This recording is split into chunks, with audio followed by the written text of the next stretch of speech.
नमस्कार मंडळी. लग्नानंतर होईलच प्रेम या मालिकेच्या पुढील भागात आपण असं पाहणार आहोत की जीवा हा नंदिनीचा फोटो हातात घेऊन म्हणतो की मी रागाच्या भरात नंदिनीला खूप काही बोलून गेलो. माझ्याकडून चूक झाली. मला त्यांची माफी मागावीच लागेल. मला त्यांना सॉरी म्हटलं पाहिजे. तर एकीकडे पार्थ हा नंदिनीला म्हणतो की तुमचा काव्यावर एवढा विश्वास आहे तर तुम्ही काव्याशी एकदा बोलता का? हा गुंता तरी सुटेल एकदाचा.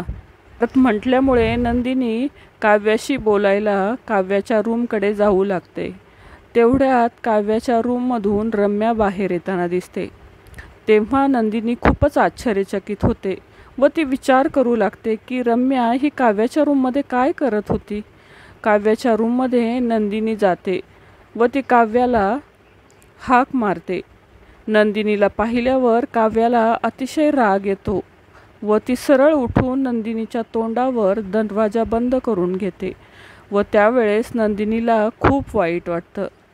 काव्याने दरवाजा लावून घेतल्यामुळे नंदिनी खूपच हर्ट होते. तर मंडळी, पुढील येणाऱ्या भागात रम्या ही काव्य आणि नंदिनीमध्ये गैरसमज द्वेष पसरवण्यात यशस्वी होईल का, हे पाहणं अतिशय उत्कंठावर्धक असणार आहे.